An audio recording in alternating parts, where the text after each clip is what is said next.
News, सच जरूरी है। दर्शकों नमस्कार, मैं हूं श्रद्धा तिवारी और आप देख रहे हैं MNS न्यूज टीवी। तो स्वागत है आपका देश की खबरों में। एक नजर आज की हेडलाइंस की ओर। ओडिशा में महिलाओं के खिलाफ अपराध और हैजा का प्रकोप, कांग्रेस ने सरकार को घेरा। QS world university ranking 2026 IIT Delhi के ऐतिहासिक छलांग। जम्मू में राष्ट्रीय सेविका समिति द्वारा आयोजित आत्मरक्षा शिविर में महिलाओं की सक्रिय भागीदारी। तो खबरें विस्तार से। ओडिशा में महिलाओं के खिलाफ अपराध और हैजा का प्रकोप, कांग्रेस ने सरकार को घेरा। भुवनेश्वर से बड़ी खबर। ओडिशा में महिलाओं की सुरक्षा और सार्वजनिक स्वास्थ्य व्यवस्था को लेकर राज्य सरकार पर कांग्रेस ने तीखा हमला बोला है। गोपालपुर गैंगरेप मामले को लेकर ओडिशा प्रदेश कांग्रेस अध्यक्ष भक्त चरण दास ने कहा है कि ओडिशा में महिलाओं के खिलाफ अपराध महामारी की तरह फैल गए। आए दिन बलात्कार और यौन हिंसा की घटनाएं सामने आ रही हैं, लेकिन राज्य सरकार मौन बनी हुई है। उन्होंने न केवल महिला सुरक्षा बल्कि राज्य में हैजे के बढ़ते मामलों को लेकर भी चिंता जताई है। दास ने आगे कहा है कि हैजा इस समय 11 जिलों में फैल चुका है। अब तक 2000 से अधिक लोग इसकी चपेट में आ चुके हैं और 17 लोगों की मौतें भी हो चुकी हैं। आज एपिडेमिक की तरह एक महामारी महिलाओं के प्रति असम्मान, दुर्व्यवहार, रेप, गैंगरेप लगातार बढ़ता जा रहा है उड़ीसा में। और अभी निकट में 4-5 दिन में मुख्यमंत्री का खुद का कॉन्स्टिट्यूएंसी चंदनपुर जो है केवंझर जिले में, पुरी में एक होटल में 3 लोग एक महिला को बलात्कार किए हैं। बारीपदा में एक महिला को घर से उठा के ले गए रात के 3 बजे और उसको बलात्कार किए हैं। और गोपालपुर में एक छात्री के प्रति 10 लोग बलात्कार किए हैं। जो सनसनी हुआ है पूरे देश भर में, पूरे विश्व में, उसके प्रति लोगों का ध्यान आकर्षण हुआ है। हमारे नेता श्रीमती प्रियंका गांधी जी भी इस पर सवाल उठाया है। और दूसरी तरफ महामारी जो है कॉलेरा इतना जोर से स्प्रेड कर चुका है, 11 डिस्ट्रिक्ट में स्प्रेड कर चुका है। 2000 से ज्यादा लोग अफेक्टेड हो चुके हैं और 17 से ज्यादा मौत हो चुका है। उस पर रोकने का नाम नहीं ले रहा है। स्वच्छ पानी पीने का सेफ ड्रिंकिंग वाटर आज तक उपलब्ध नहीं है। जिन एरिया में एपिडेमिक हो रहा है उसमें व्यापक का जो पॉल्यूशन उसका मुख्य कारण है।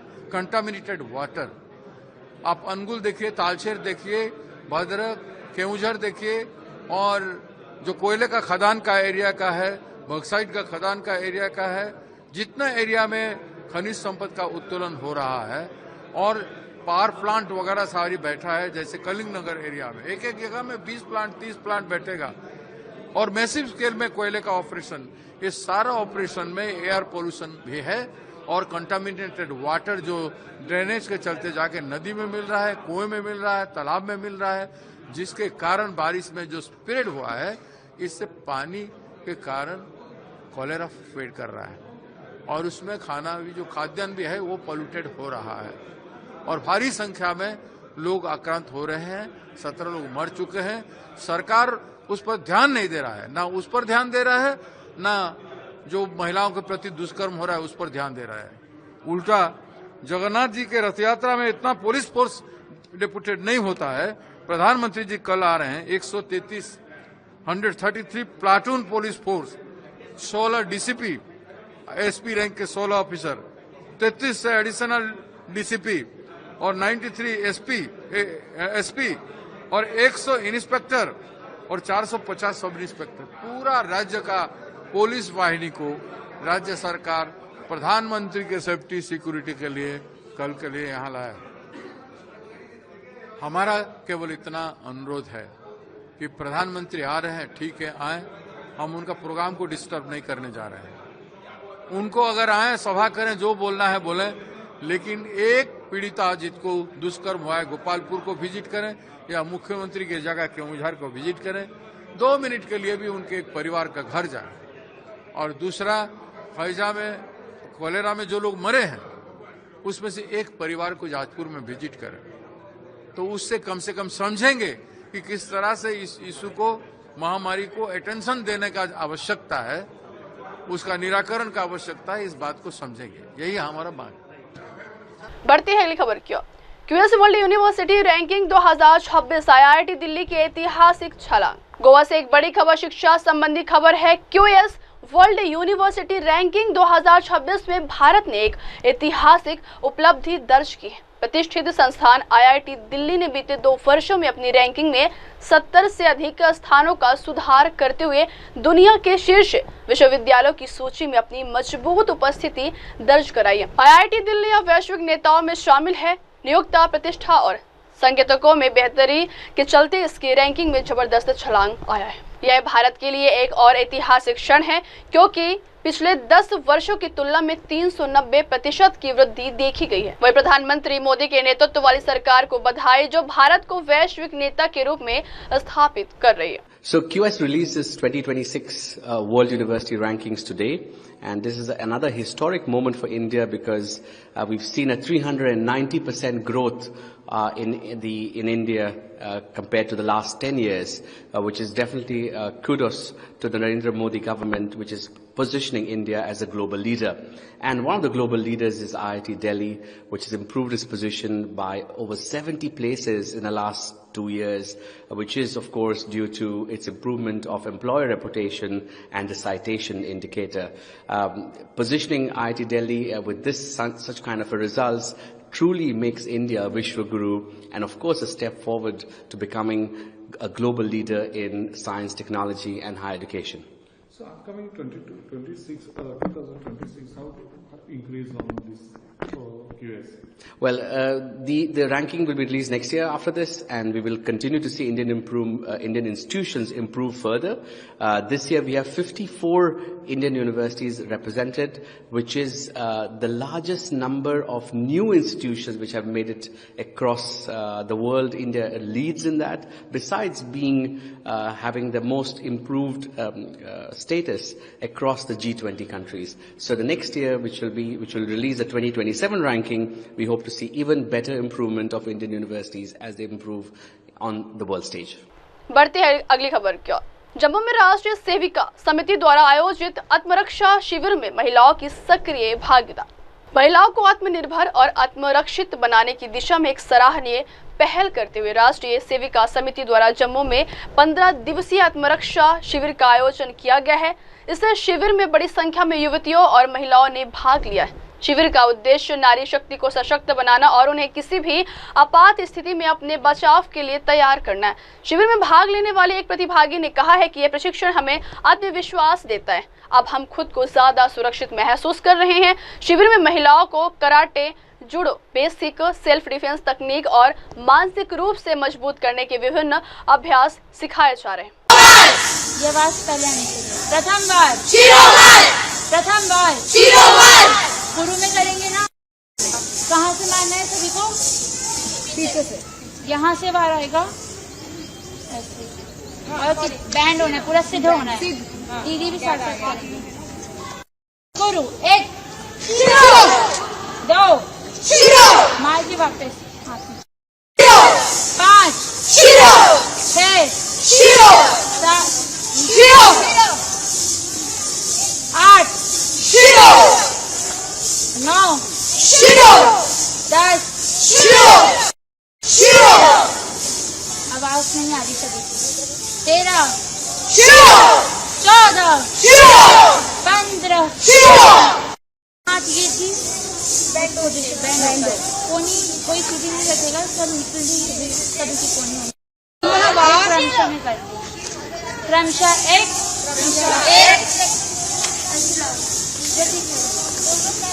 इधर में आओ जल्दी से। किधर है?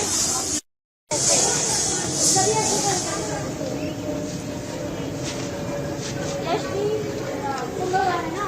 कुंभवार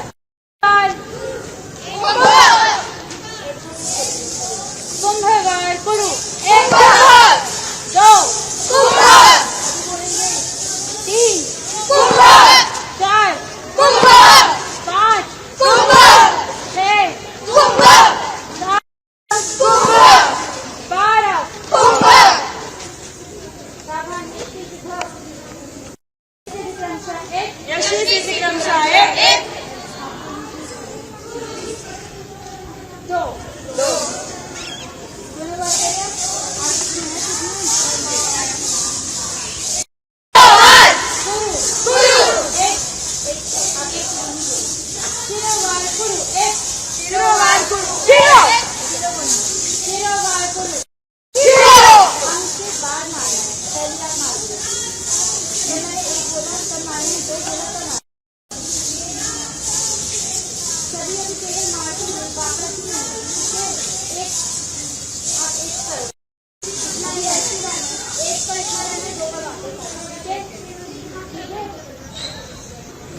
हाँ जी हाँ जी शिरोवार करो एक शिरो मार को ऐसे ऐसे हो गए ना ये हमारा कहाँ है मारा नहीं इधर बार मार भी चलाओ अब बिल्कुल हंसी जाने चाहिए शादी हो गई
बढ़ते हैं अगली खबर की ओर।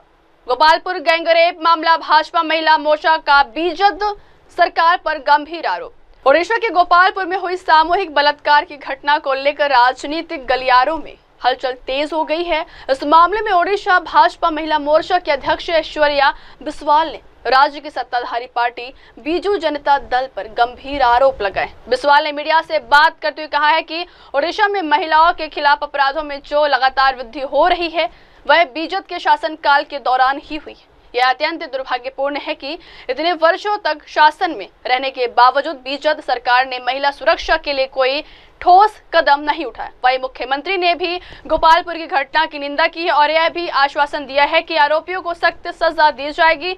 हम इस बयान का स्वागत करते हैं, लेकिन केवल शब्दों से काम नहीं चलेगा, अब समय है कार्रवाई का। देखिए, 24 साल के अंदर महिलाओं के प्रति जो हिंसा, महिलाओं के प्रति जो दुष्कर्म वो बढ़े हैं ओडिशा में, तो केवल बीजू जनता दल के शासन में बढ़े हैं। दीर्घ 24 वर्ष शासन के बाद भी महिलाओं को उनके शासन में न्याय नहीं मिला।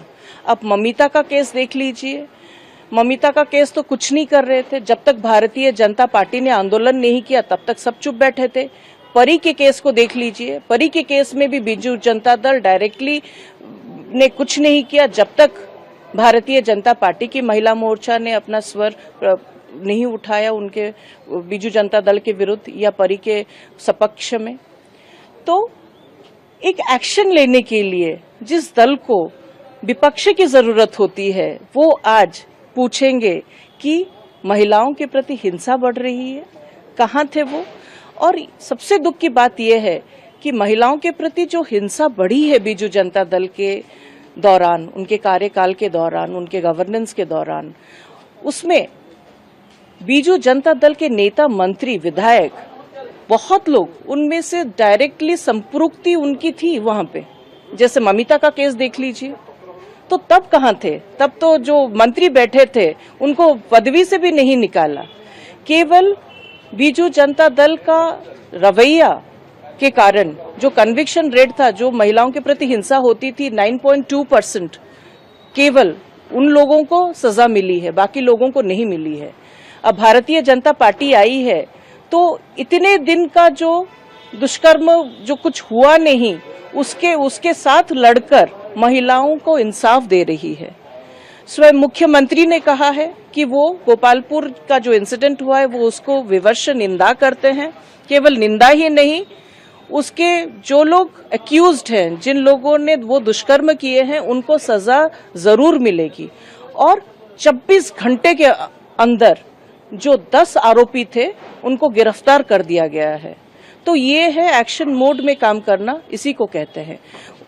हमारे मुख्यमंत्री ने सहानुभूति जताई है और केवल सहानुभूति ही नहीं, महिलाओं की सुरक्षा के लिए क्या क्या कदम लिया जाएगा और कठोर जो दंड विधान है उसकी भी प्रक्रिया रहेगी, अक्षुण्ण रहेगी, उसकी भी प्रतिश्रुति उन्होंने दी है। कांग्रेस पार्टी जो कि बरसाती मेंढक की तरह निकल आती है जब भारतीय जनता पार्टी में कुछ होता है, वही वो पार्टी है ना जो अंजना मिश्र को सालों साल जो दुष्कर्म हुआ था, जिसमें कांग्रेस पार्टी की सरकार गिरी थी, उनको न्याय नहीं दे पाई। छवि रानी हत्या केस में वही कांग्रेस पार्टी थी ना जो गवर्नेंस में थी, जो सरकार में थी ओडिशा में। और ये वही सरकार है जो आपातकाल परिस्थिति या इमरजेंसी 50 साल पहले लाई थी। वो दल क्या प्रश्न पूछेगा जिनके खुद ही नेता एक्यूज्ड है महिला एट्रोसिटी केसेस में। बढ़ती है अगली खबर क्या। दिल्ली में तेलंगाना के सीएम रेवंत रेड्डी की टोनी ब्लेयर से मुलाकात। तेलंगाना के सीएम रेवंत रेड्डी ने बुधवार 19 जून को यूनाइटेड किंगडम के पूर्व पीएम टोनी ब्लेयर से मुलाकात की। यह मुलाकात राजधानी दिल्ली में हुई, जहां दोनों नेताओं ने विभिन्न विकासात्मक विषयों पर चर्चा की। इस मौके पर सीएम रेवंत रेड्डी ने तेलंगाना की दीर्घकालिक विकास योजनाओं को रेखांकित करते हुए तेलंगाना राइजिंग 2047 नामक दस्तावेज टोनी ब्लेयर को भेंट किया। मुख्यमंत्री कार्यालय द्वारा साझा की गई जानकारी के अनुसार यह दस्तावेज तेलंगाना को वर्ष 2047 तक एक विकसित और समावेशी राज्य बनाने की रणनीति को दर्शाता है, जिसमें शिक्षा, स्वास्थ्य, डिजिटल गवर्नेंस और वैश्विक भागीदारी जैसे मुद्दे भी शामिल। बढ़ते हैं अगली खबर की ओर। बीजेपी सांसद धर्मवीर सिंह ने राष्ट्रीय मुक्केबाजी चैंपियनशिप को लेकर किया बयान। राष्ट्रीय मुक्केबाजी चैंपियनशिप में मुख्य अतिथि के रूप में मौजूद बीजेपी सांसद धर्मवीर सिंह ने कहा है कि अगर आप सच में हरियाणा की जज्बा देखना चाहते हैं तो वह यहाँ साफ नजर आ रहा है। खेल की तेजी से प्रगति हो रही है और मैं विश्वास के साथ कह सकता हूं कि एक दिन हम ओलंपिक्स में भी चमकेंगे। उन्होंने खिलाड़ियों को प्रोत्साहित करते हुए कहा है कि यह समय खेलों में निरंतर मेहनत और समर्पण का है, जिससे भारत और हरियाणा दोनों की शान बढ़ेगी। सांसद ने खिलाड़ियों को अपनी प्रतिभा निखारने और देश का नाम विश्व मंच पर गर्व से चमकाने का संदेश भी दिया। सही मायने में हरियाणा का रूप अगर देखना है तो चाहे बाहर से बहुत प्रदेशों से, हर प्रदेश से बच्चा आया है और मैं माननीय मेजर सतपाल जी को बहुत बधाई देता हूँ।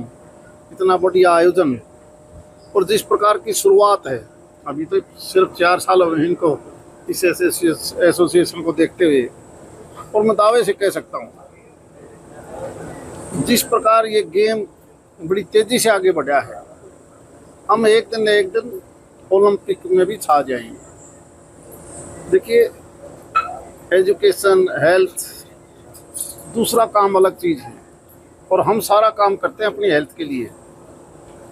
और जो बच्चा हेल्थ के तौर पर सही होगा वही एजुकेशन में भी आगे जाएगा, वही दूसरे कामों में भी जाएगा। तो आज ये वक्त है, मौका है कि हम इन गेमों को ईमानदारी से प्रमोट करें।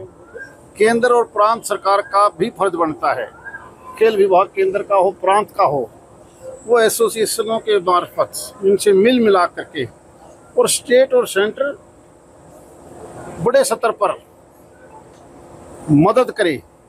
सरकार की बजाय बच्चों को जो खेल है उस खिलाड़ी को देश अपना माने, सरकार अपना माने ये जरूरी नहीं है। ये देश की संपत्ति है। जब तक देश ईमानदारी से प्रमोट नहीं करेगा तो फिर हम जब तालिका देखते हैं तो ओलंपिक में छोटे छोटे देश हमारे से ऊपर आ जाते हैं। बच्चों के हौसलों को देखते हुए, मैनेजमेंट को देखते हुए हमें पूरा भरोसा है, अगर यही रफ्तार रही तो हम आगे बढ़ेंगे।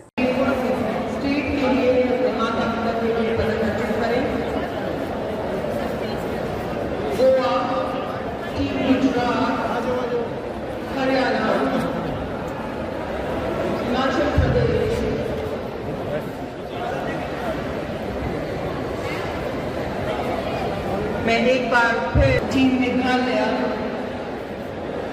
और छत्तीसगढ़ की टीम कोचिंग और बक्सर से स्वागत करता हूँ। Colonel Manu, major Satpal Sindhu ji, boxer अचुनावाड़ी Atul Kumar, major Satpal Sindhu ji kind of present came to our chief guest Mr. Dharamveer Singh ji.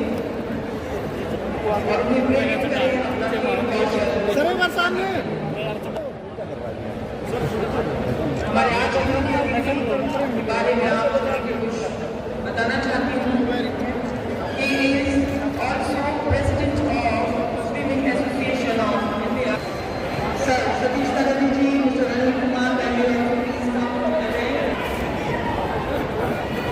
Mr. Atul Kumar,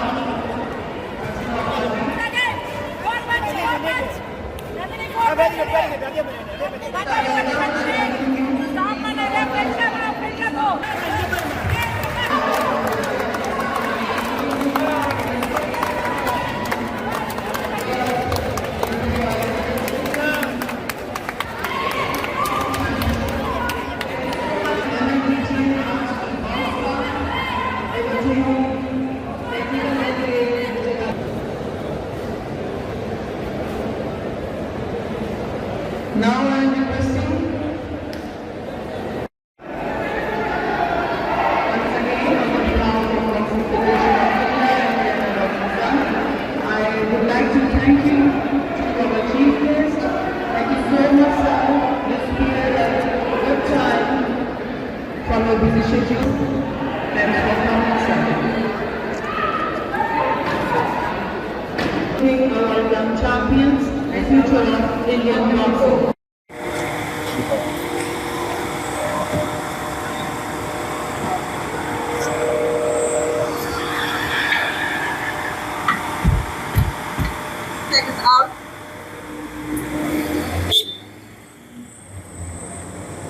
बढ़ते हैं अगली खबर की ओर। श्रावण मास की तैयारियों को लेकर काशी विश्वनाथ मंदिर प्रशासन सतर्क। श्रावण मास के आगमन को देखते हुए काशी विश्वनाथ मंदिर प्रशासन ने तैयारियां तेज कर दी हैं। मंदिर के सीईओ विष्णु भूषण मिश्रा ने बताया है कि एक सप्ताह पूर्व पुलिस अधिकारियों के साथ एक आंतरिक समीक्षा बैठक की गई थी, जिसमें श्रावण मास के दौरान श्रद्धालुओं की सुविधा सुनिश्चित करने को लेकर विशेष निर्देश जारी किए गए। सीईओ मिश्रा ने कहा है कि श्रावण मास में भारी संख्या में श्रद्धालु काशी पहुंचते हैं। उनकी सुविधा के लिए हम शीतल पेयजल, छाछ, गुड़, हल्के नाश्ते और छाछ की व्यवस्था करेंगे। हमारा उद्देश्य है कि हर श्रद्धालु को श्रद्धा और सुगमता के साथ दर्शन करने का अवसर मिले। श्रावण मास को लेकर एक तैयारी बैठक एक सप्ताह पहले मंदिर के आंतरिक उसमें हम लोगों ने कर लिया था पुलिस के साथ, जो मंदिर पुलिस है उनके साथ। इसके बाद फिर अभी जितने स्टेक होल्डर्स होते हैं, जो यादव बंधु हैं, शिवसेना के लोग हैं या जो मधेशिया लोग हैं जो अलग से आते हैं यात्राएं लेकर, जिनकी पारंपरिक यात्राएं चलती हैं, उनके साथ भी कल एक बैठक कर ली गई थी। आज मंडलायुक्त वाराणसी महोदय की अध्यक्षता में पुलिस आयुक्त महोदय, जिलाधिकारी महोदय और सभी जो जिले के वरिष्ठ अधिकारी हैं उनके साथ भी एक कोऑर्डिनेशन बैठक कर ली गई है। मंडलायुक्त महोदय ने पूरा भ्रमण भी किया है और इसके अंतर्गत जो है जो विशिष्ट निर्देश दिए गए हैं कि श्रावण के अवधि में तीर्थयात्रियों की सुविधा के लिए उनका ORS घोल है, ग्लूकोज है, शीतल जल है, गुड़ है, सूक्ष्म स्वल्पाहार, इन सबकी व्यवस्था की जाएगी। लोगों के लिए अलग अलग नोटिस जारी किए जाएंगे, अलग अलग उनसे अपील जारी की जाएगी। उदाहरण के लिए एक अपील यह भी है कि लोग अपना सामान अपने ठहरने के स्थान पर घर पर छोड़ कर आएँ, क्योंकि उस समय मंदिर और उसके आसपास का बैगेज काउंटर संचालित किया जाना संभव नहीं हो पाएगा।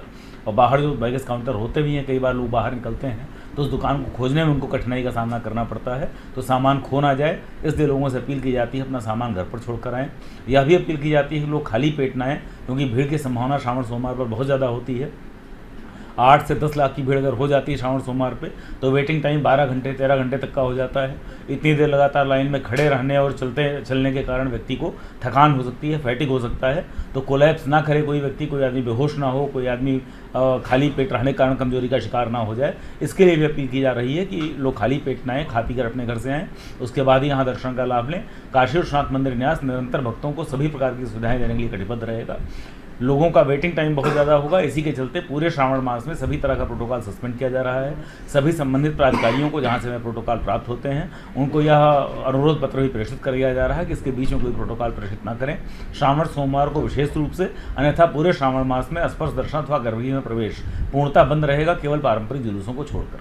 बढ़ते हैं अगली खबर की ओर। धौलपुर जिले के कई हिस्सों में भारी बारिश, जलभराव से जनजीवन प्रभावित।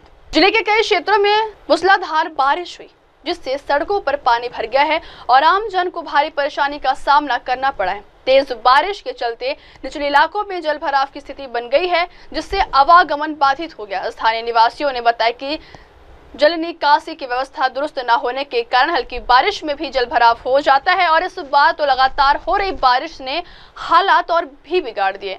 बाजारों, मुख्य सड़कों और रिहायशी इलाकों में भी पानी भर गया है। प्रशासन की ओर से अब तक कोई राहत कार्य शुरू नहीं किया, जिससे लोगों में नाराजगी भी देखी जा रही। लोगों ने मांग की है कि नगर परिषद और जिला प्रशासन तुरंत जल निकासी के उपाय करे, ताकि बारिश के चलते आमजन को राहत मिल सके।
बढ़ते हैं अगली खबर की ओर। कर्नाटक में धर्म आधारित आवास योजना में 15% आरक्षण पर केंद्र सरकार का विरोध। केंद्रीय मंत्री प्रहलाद जोशी ने कर्नाटक सरकार द्वारा अल्पसंख्यकों को धर्म आधारित आवास योजना में 15% आरक्षण दिए जाने के फैसले का तीखा विरोध किया है।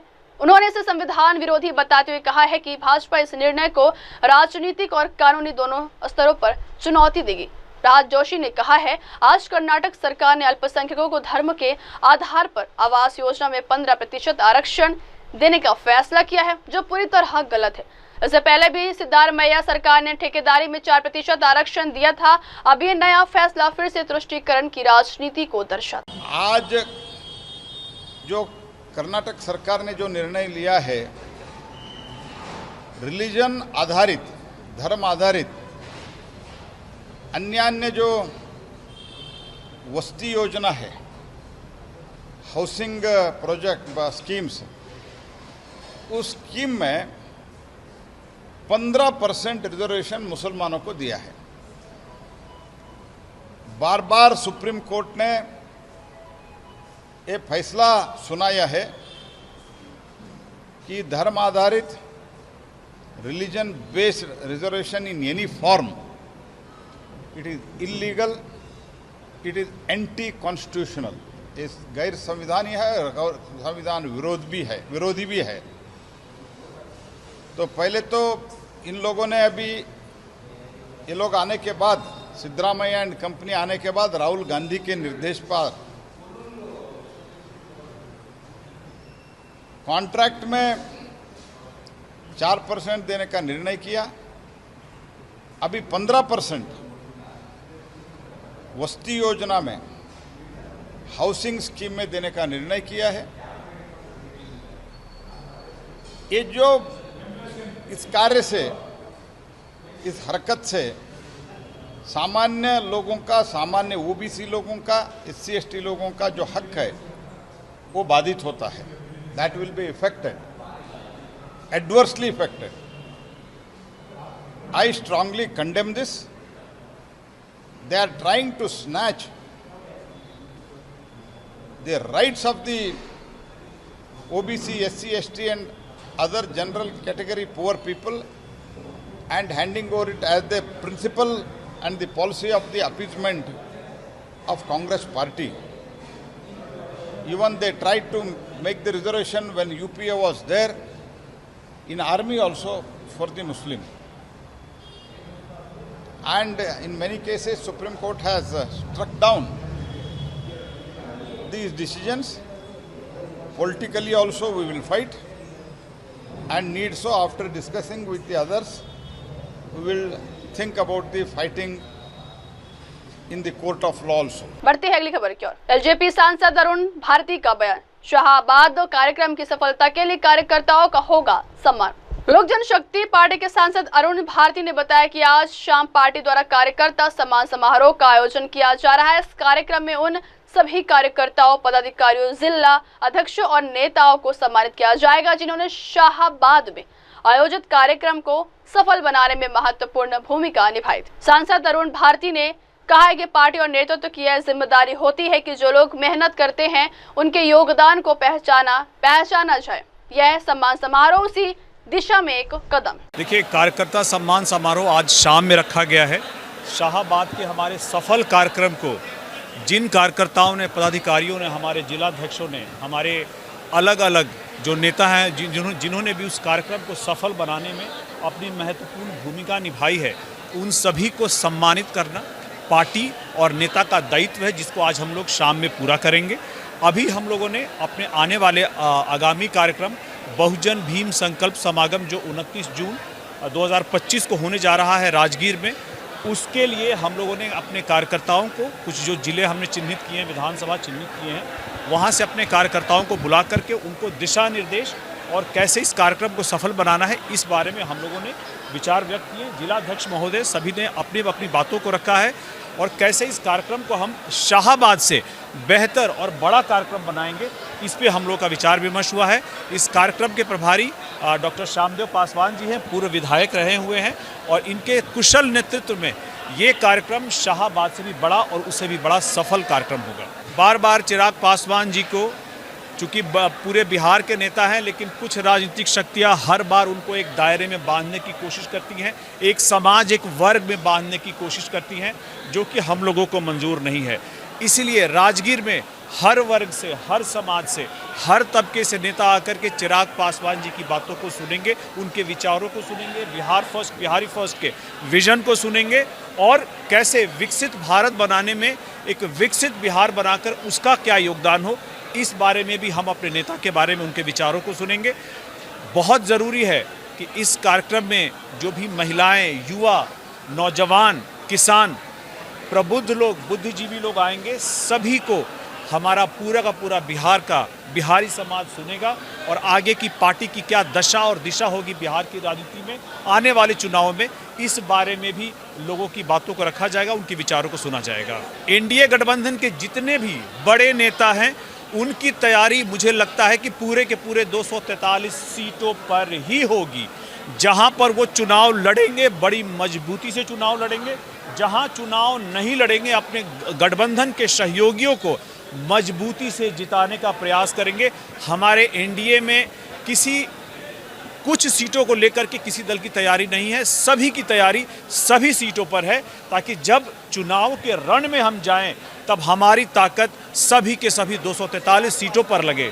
बढ़ते हैं अगली खबर की ओर। कर्नाटक सरकार के मुस्लिम आरक्षण फैसले पर भाजपा का हमला। कर्नाटक सरकार द्वारा हाल ही में विभिन्न आवास योजनाओं के अंतर्गत मुस्लिम समुदाय के लिए आरक्षण को 10% से बढ़ाकर 15% किए जाने पर सियासी घमासान तेज हो गया है। इस फैसले को लेकर भाजपा ने तीखी प्रतिक्रिया दी। भाजपा के राष्ट्रीय प्रवक्ता और सांसद डॉक्टर संबित पात्रा ने इस कदम की कड़ी आलोचना करते हुए कहा है कि कर्नाटक मंत्रिमंडल द्वारा कल आवास योजनाओं में मुस्लिम आरक्षण पारित करना इस बात का आदर्श उदाहरण है कि संविधान को जेब में रखने वाले लोग किस तरह संविधान की धज्जियां उड़ा रहे हैं।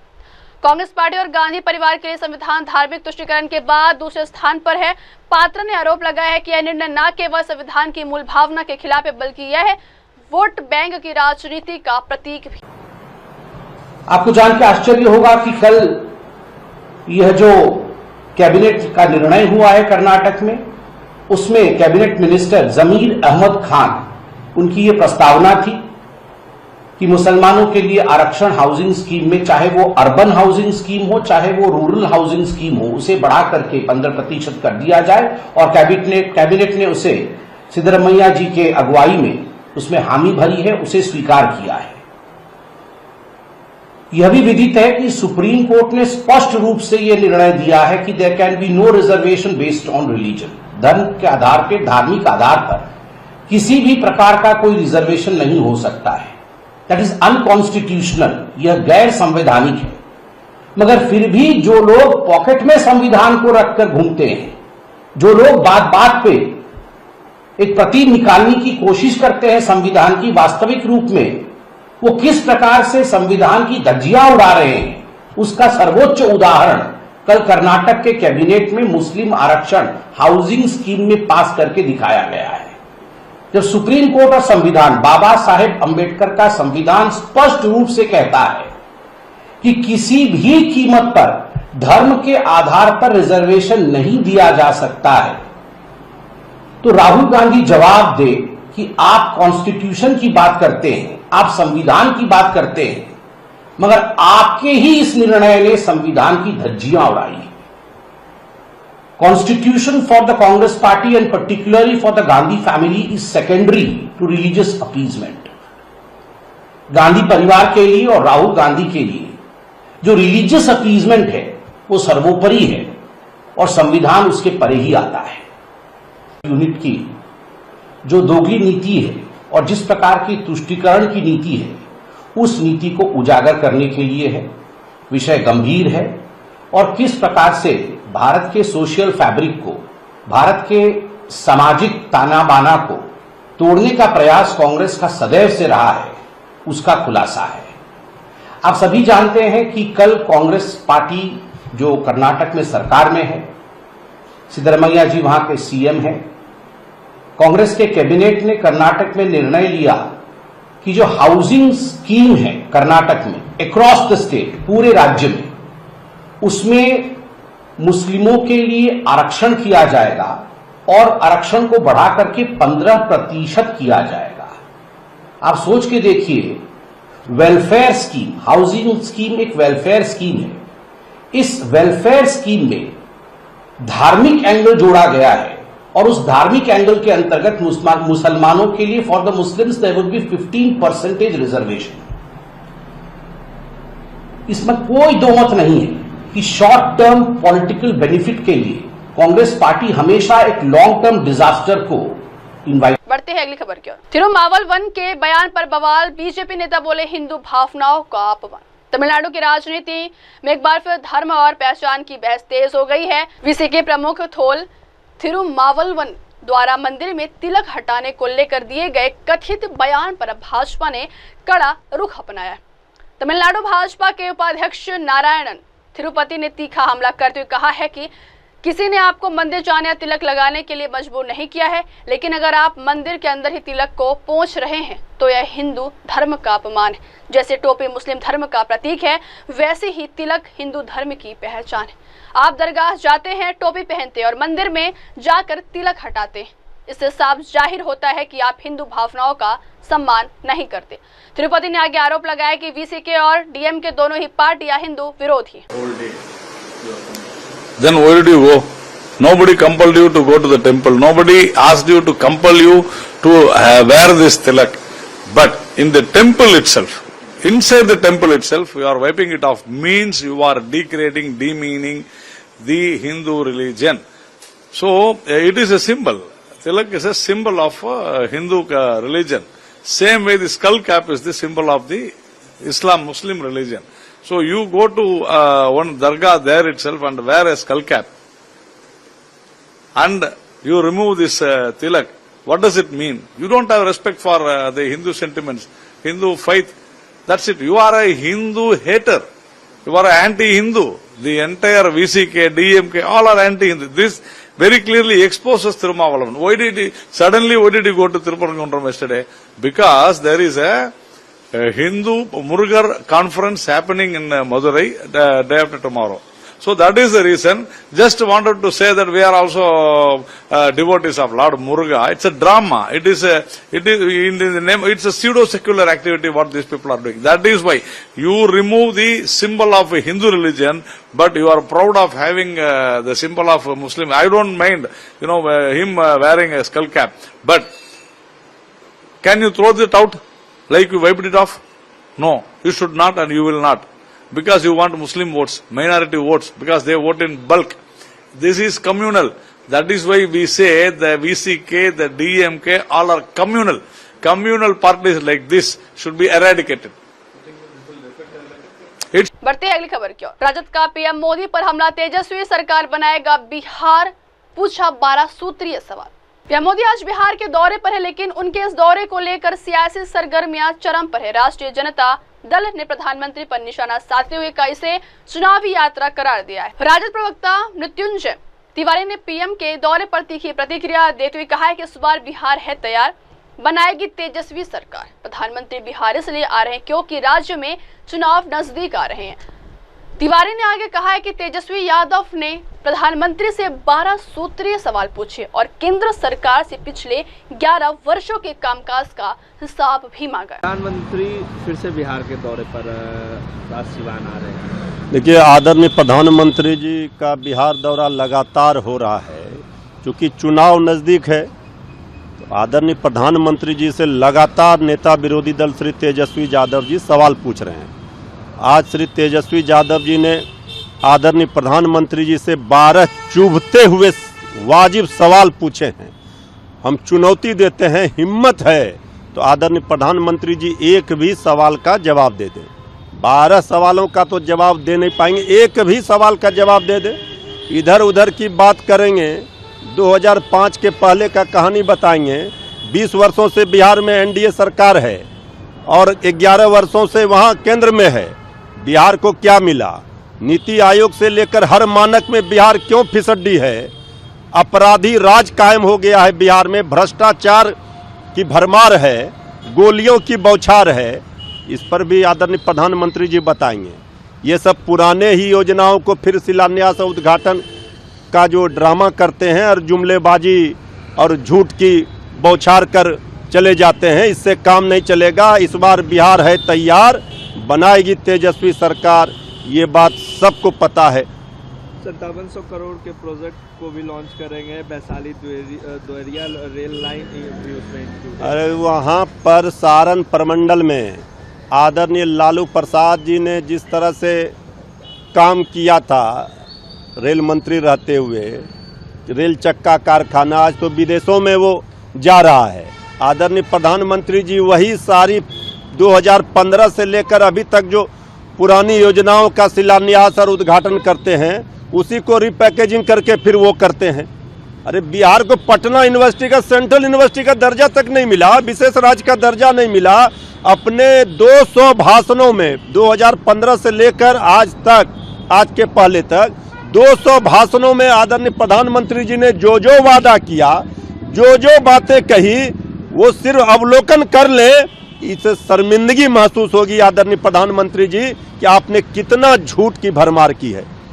बढ़ते हैं अगली खबर की ओर। दिल्ली में ध्वस्तीकरण पर बोले मुख्यमंत्री रेखा गुप्ता। दिल्ली के कई हिस्सों में जारी ध्वस्तीकरण अभियान को लेकर अब मुख्यमंत्री रेखा गुप्ता ने स्थिति को स्पष्ट करते हुए कहा है कि, और उन्होंने विपक्ष पर निशाना साधते हुए बोला है, उन्होंने कहा है कि पिछली सरकारों को सिर्फ राजनीतिक लाभ चाहिए, जबकि उन्होंने कभी दिल्ली के सुनियोजित विकास के बारे में नहीं सोचा। मुख्यमंत्री ने कहा है कि लोगों को बस राजनीतिक लाभ चाहिए था और उन्होंने कभी शहर चलाने के बारे में नहीं सोचा। अगर हम घर देंगे और फिर भी लोग झुग्गी झोपड़ियां खाली नहीं करेंगे तो यह कैसे चलेगा।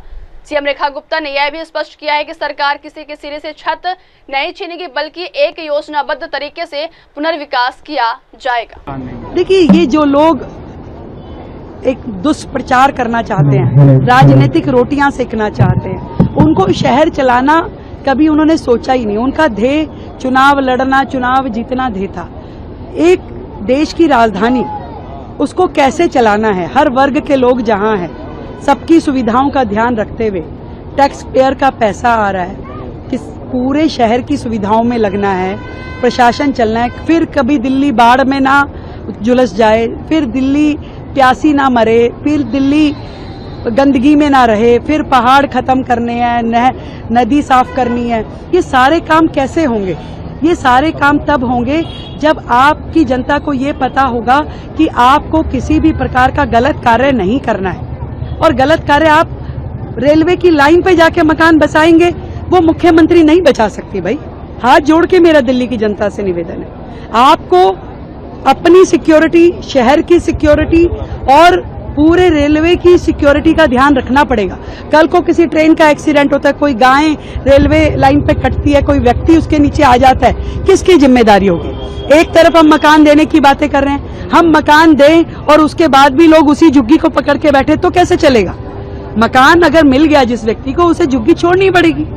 तो इसलिए मुझे लगता है कि दिल्ली को एक रिवाइवल की जरूरत है और इस दिशा में हम बॉम्बे का धारावी का जो प्रोजेक्ट है उसको भी स्टडी कर रहे हैं कि दिल्ली के सभी झुग्गी क्लस्टर, जो 675 झुग्गी क्लस्टर है, सभी हमारे जो लोहार, गडियार, बंजारा समाज के लोग हैं जो यहाँ वहाँ छोटी छोटी झुग्गी बना के रह रहे हैं, इन सबके रीडेवलपमेंट की प्लानिंग हमें करनी है और उसको बड़े प्लान तरीके से किया जाएगा। ये नहीं हो सकता कि सरकार मकान भी देती रहे और लोग जगह भी खाली ना करें। इसलिए झुग्गी वासियों को भी कमिटमेंट करनी पड़ेगी, सरकार को पूरे एफर्ट करने पड़ेंगे और उतना फंड जनरेशन भी आपकी सरकार के पास होना चाहिए कि आप सभी योजनाओं को दुरुस्त रूप में चला सके। तो मैं केवल आज इतना कह सकती हूँ, किसी भी झुग्गी वासी जो यहाँ का परमानेंट निवासी है, सालों से यहाँ रह रहा है, उसके साथ अन्याय हम नहीं होने देंगे। हमारे पास जितने नाम, जितने मकान रजिस्टर्ड है, हम उनकी एक विस्तृत योजना बना रहे हैं। जो पिछली सरकारों ने सालों साल 50,000 फ्लैट बनने हुए पड़े रहे, सालों से झुग्गी वासियों ने पैसे जमा करा रखे थे पिछली सरकारों के बाद, उसके बाद भी उन्होंने उन्हें मकान नहीं दिए। आज हम उन मकानों को दोबारा से खड़ा करने के लिए हजारों करोड़ रुपए खर्च करने की योजना बना रहे हैं कि उन फ्लैटों को ठीक करें, उनको दें, उनको सपुर्द करें उन झुग्गी वासियों को। इस सब योजना पे काम चल रहा है। तो तोड़ना हमारा ध्येय नहीं है, बसाना और सुव्यवस्थित तरीके से बसाना हमारी मंशा है। बढ़ते हैं अगली खबर की ओर। दिल्ली में समय से पहले मानसून की दस्तक, यूपी झारखंड के कई जिलों में अलर्ट। भारत में मानसून ने दस्तक दे दी है। पिछले कुछ दिनों में देश के अधिकांश राज्यों में बारिश हुई है। इससे लोगों को हीट वेव और गर्मी से राहत मिली। यूपी के लखनऊ से लेकर झारखंड के कई जिलों में मूसलाधार बारिश हुई है। झारखंड के रांची, सरायकेला, खरसावा और पूर्वी सिंहभूम समेत कई जिलों में बारिश जारी, जिससे सामान्य जनजीवन प्रभावित हुए। प्रशासन ने एहतियात के तौर पर रांची और खूंटी समेत प्रभावित इलाकों के विद्यालयों को गुरुवार से बंद कर दिया है।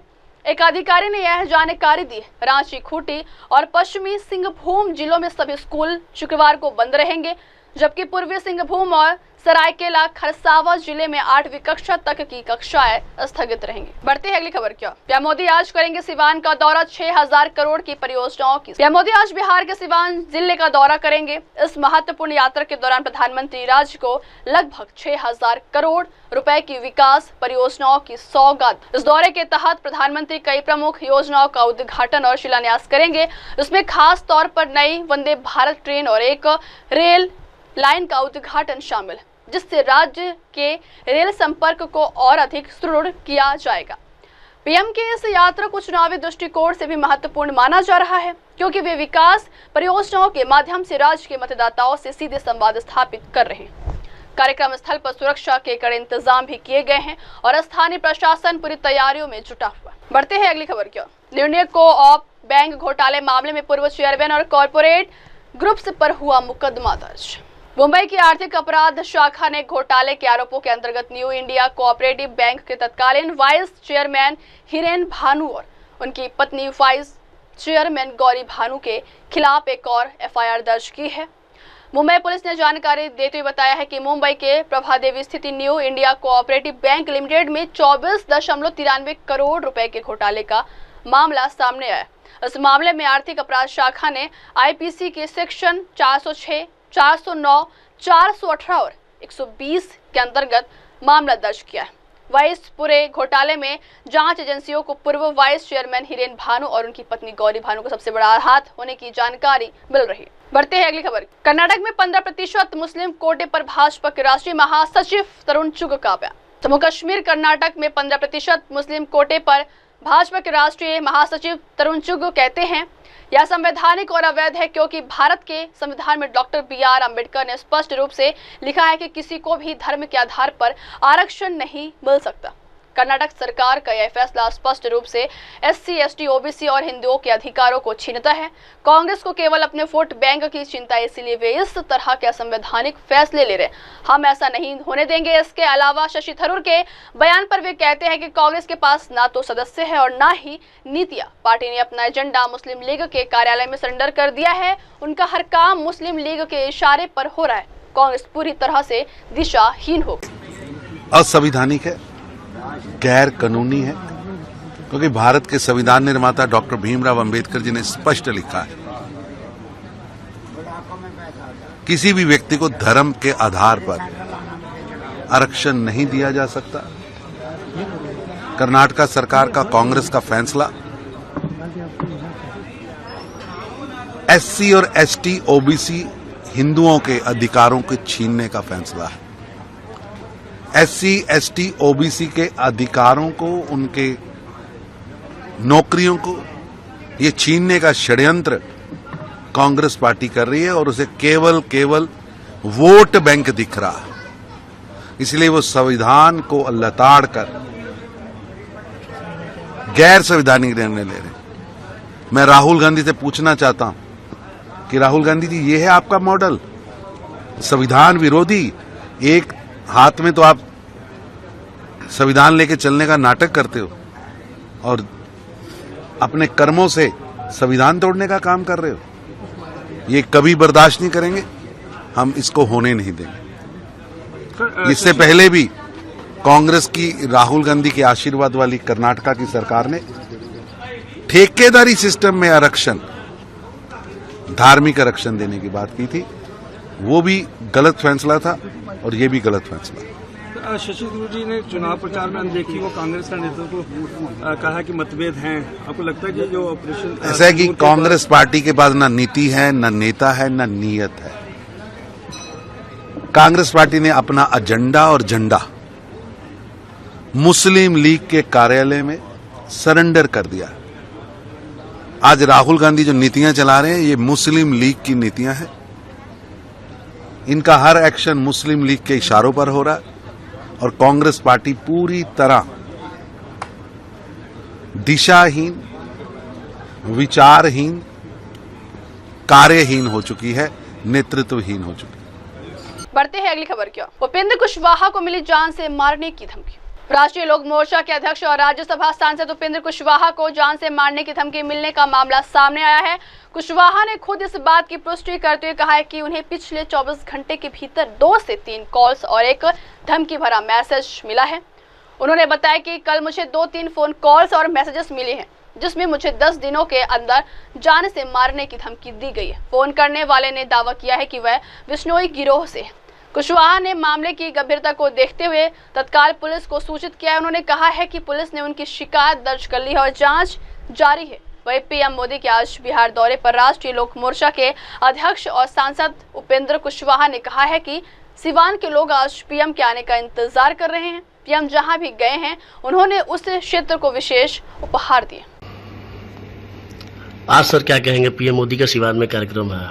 नहीं, हम सब लोग सिवान वासी और अगल बगल के जिला के तमाम लोग प्रधानमंत्री जी के स्वागत के लिए पलके बिछाए हुए हैं, क्योंकि प्रधानमंत्री जी हाल के दिनों में जहां जहां बिहार में गए हैं बड़ी बड़ी सौगात उन्होंने दी।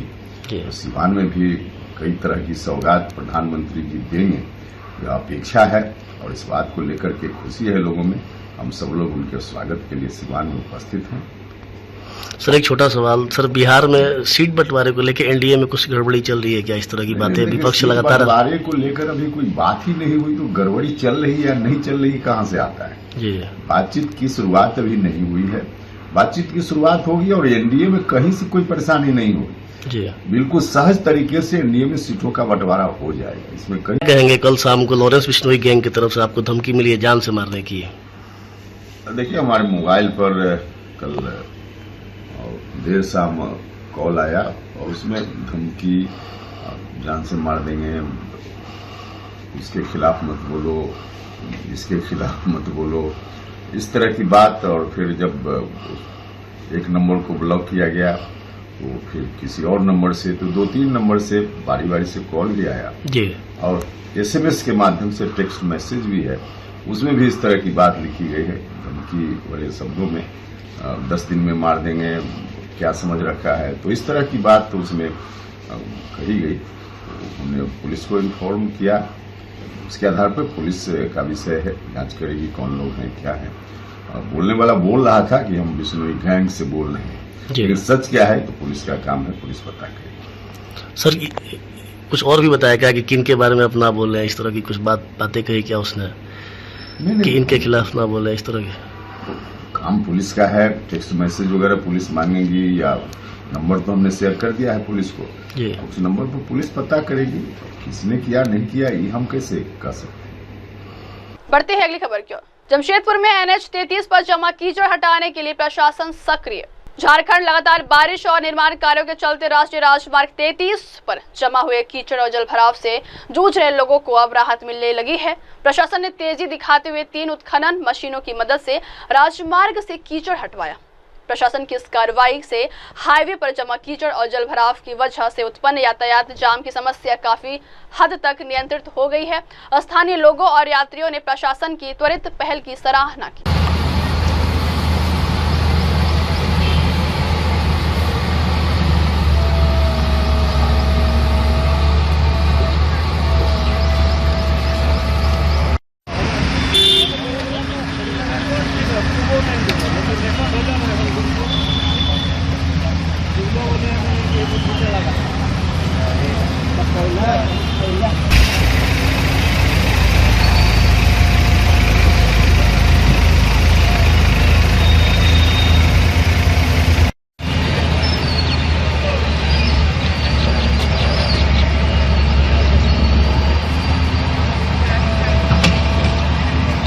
अगली खबर, जून को पुणे में प्रवेश करेगी पालकी यात्रा।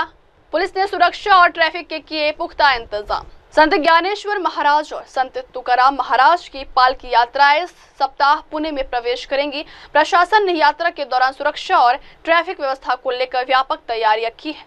पुणे ग्रामीण के पुलिस अधीक्षक संदीप सिंह गिल ने जानकारी दी है कि संत ज्ञानेश्वर महाराज की पालकी 22 जून को पुणे ग्रामीण क्षेत्र में प्रवेश करेगी, जो 5 दिनों में 65 किलोमीटर की दूरी तय करेगी। वही संत तुकाराम महाराज की पालकी यात्रा 23 जून को आएगी और 10 दिनों में 165 किलोमीटर की यात्रा पूरी करेगी।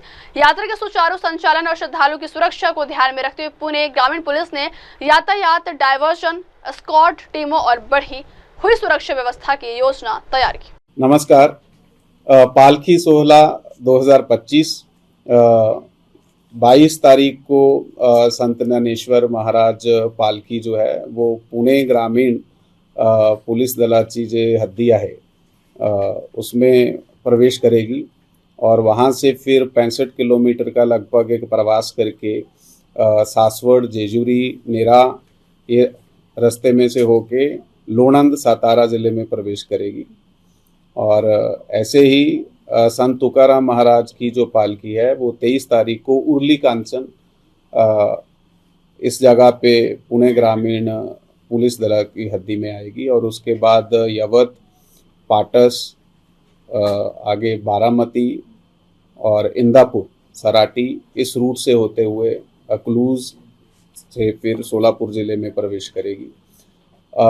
ज्ञानेश्वर मौली की जो पालकी है वो पुणे ग्रामीण जिले की हद्दी में 5 दिन रहेगी, 4 दिन मुकाम रहेगा। संत तुकाराम महाराज पालकी जो है वो 10 दिन प्रवास रहेगा और उसमें से 8 जगह पे इनका मुकाम है। और ये जो 10 दिन का प्रवास है संत तुकाराम महाराज पालकी का वो लगभग 160-65 किलोमीटर है और जो ज्ञानेश्वर मौली पालकी का प्रवास है वो लगभग 65 किलोमीटर का है। तो इस वर्ष हमारी तरफ से जैसे हर साल पुलिस की तरफ से तैयारी की जाती है, बंदोबस्त जो है वो तैयार किया गया है। 4 तरह का इसमें बंदोबस्त हमने प्लान किया है। ट्रैफिक डाइवर्शन का बंदोबस्त है, उसके साथ पालकी के साथ जाने वाला बंदोबस्त है और विशेष टीम्स हमारी साथ में रहने वाली हैं, जहाँ पे जैसे ड्रोन की टीम है, तपास पथक है, महिला छेड़छाड़ विरोधी पथक है, ऐसे विशेष पथक और जो रोड ओपनिंग है वो पालकी के लिए वो भी एक टीम हमारी विशेष टीम रहने वाली है। इसके बिना जहाँ पे मुकाम रहेगा, विसावा रहेगा, जहाँ रिंगण रहेगा, उसके लिए एक विशेष बंदोबस्त अलग से तैयार किया गया है। बढ़ते हैं अगली खबर की ओर। सीएम हेमंत सोरेन ने यूनिसेफ कार्यक्रम में की शिरकत। विश्व सिकल सेल जागरूकता दिवस के मौके पर झारखंड के मुख्यमंत्री हेमंत सोरेन ने यूनिसेफ द्वारा आयोजित एक विशेष कार्यक्रम में हिस्सा लिया।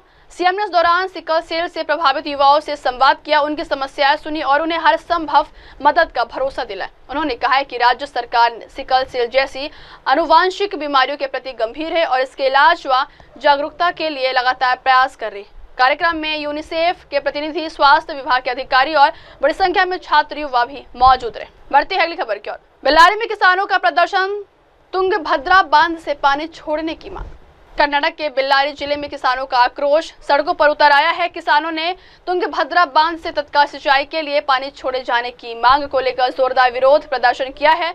प्रदर्शनकारी किसानों का कहना है कि खेत सूखने की कगार पर है और यदि समय रहते पानी नहीं मिला तो फसल पूरी तरह बर्बाद हो जाएगी। किसानों ने आरोप लगाया कि मानसून की देरी और प्रशासनिक उदासीनता की वजह से उनकी परेशानियां लगातार बढ़ रही है। विरोध के दौरान कई किसानों ने स्थानीय अधिकारियों से मुलाकात कर जल्द कार्रवाई की मांग भी की। अब वक्त हो चला जिसको ब्रेक के बाद ही खबरें मेरे सहयोगी शिवा के साथ। तब तक के लिए देखते रहिए देश और दुनिया की तमाम बड़ी खबरें। धन्यवाद। हाय हेलो नमस्कार, मैं हूं पंकज विष्णु और आप देख रहे हैं MNS न्यूज। आप देख रहे हैं MNS न्यूज, सच जरूर।